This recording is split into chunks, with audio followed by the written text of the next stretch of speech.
Bonjour et bienvenue. Alors, dans cette leçon, ce que nous allons voir, c'est le début du cours sur le nombre dérivé. Là, ici, simplement vous l'expliquer rapidement et vous complétez bien la leçon que je vous ai distribuée directement dessus. Vous faire office de cours. Je ne le reprendrai que si vous avez des questions. En revanche, si vous avez des questions, vous les notez bien tout de suite, d'accord, sur un bout de papier. Vous prenez un carnet. Donc, vous notez les questions. S'il y a des choses qui vous posent souci, que vous n'avez pas bien compris, vous notez. On reprend, on réexplique le premier jour où je vous vois, donc la semaine prochaine. Alors, le premier grand paragraphe sur le nombre dérivé, on parle de taux d'accroissement. Donc, le principe est le même que ce qu'on a fait sur GeoGebra ou ce qu'on a fait sur la vitesse instantanée. On va essayer de faire en sorte qu'on ait un petit h qui devienne de plus en plus petit. Donc, on va reprendre un petit peu l'idée de la rampe de skate. Vous voyez, vous avez quelque chose qui augmente avec une courbe et on aimerait avoir la pente de cette courbe au point A. Donc là, ici, maintenant, on met en plus les valeurs. Donc là, le point A a pour abscisse petit a et il a pour ordonnée f de A. Et je prends un autre point sur la courbe que j'appelle M ici, et ce point M, il est décalé de A d'une largeur ici, petit h, ce qui fait qu'il a une abscisse de A plus petit h. Le petit h, c'est l'écart qui est ici. Et l'objectif, ça va être de rapprocher de plus en plus ce point M du point A pour avoir quelque chose vraiment de très proche. Vous vous souvenez, quand on zoome après, on a quelque chose qui devient vraiment très proche, et on a donc une droite qui est pratiquement sur la courbe avec la bonne direction de la courbe. Alors là, on ne le voit pas bien, en particulier sur votre feuille, j'imagine que vous voyez encore moins, mais la droite, là, elle coupe la courbe. Hein. Quand même, c'est vraiment une séquente. C'est pas super, mais on n'est pas si mal, là, c'est déjà une belle approximation. Alors là, on va considérer une fonction qui est définie sur un intervalle i. On a la c qui est la courbe représentative, a et h, on est dans les conditions qui sont proposées sur le dessin là. La définition, donc là, ici, qui est proposée, ça va être la première formule que vous allez avoir à apprendre parmi une quantité de formules. Vous allez voir, c'est un superbe chapitre pour mettre à l'épreuve votre mémoire. C'est vraiment important. Donc là, ici, on me demande le taux d'accroissement. Qu'est-ce que c'est que le taux d'accroissement ou encore un taux de variation d'une fonction entre deux valeurs a et a plus h? Ça va être la pente du segment entre ces deux points a et m. Là, ici. Donc la première formule que vous allez avoir à apprendre, et vous la notez bien, c'est très important, et vous me l'apprenez. Éventuellement, vous pourriez avoir une interro la semaine prochaine là-dessus. Le taux d'accroissement, alors là, ici, c'est un petit t, c'est une lettre grecque qu'on note petit taux, comme ça, c'est une espèce de L bizarre, là, avec un trait au-dessus. Donc, on note f de a plus h, moins f de a, le tout sur h. Donc là, ça ressemble énormément à ce qu'on a fait avec l'activité donc sur les distances. Vous voyez, ça ressemblait à d de a de 3 plus h moins d de 3, le tout sur h. Et bien, c'est exactement la même chose. D'accord? On va essayer de faire en sorte que h devienne de plus en plus petit. Alors, si on regarde par rapport au graphique, f de a plus h, ça va être l'ordonnée du point M.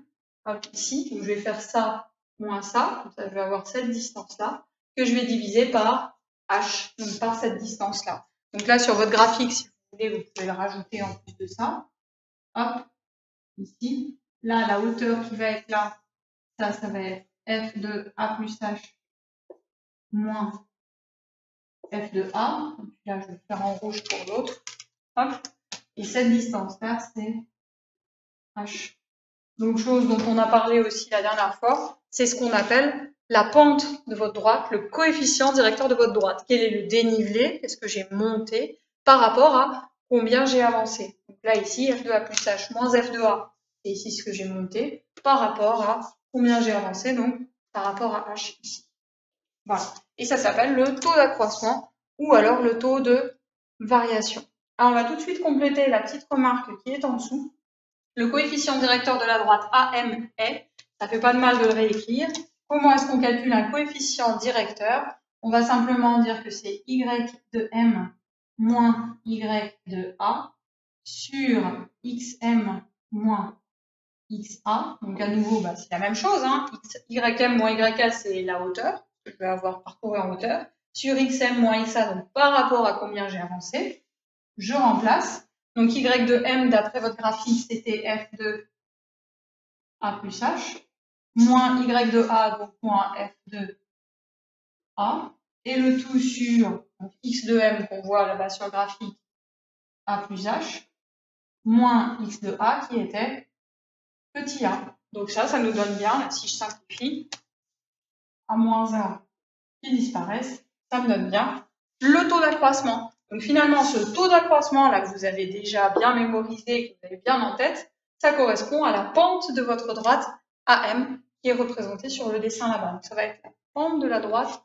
On va essayer de faire en sorte que le point A et le point M soient de plus en plus proches pour avoir pratiquement une tangente. Donc ça, c'est le taux de H. Bien. Alors on va peut-être compléter quand même la ligne qui est juste en dessous.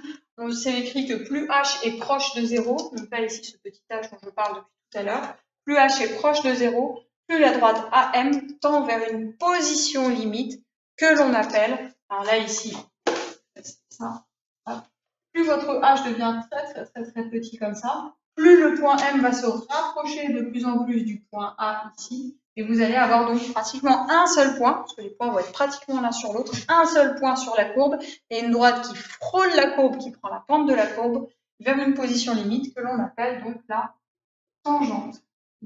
Donc c'est la tangente à la courbe en A.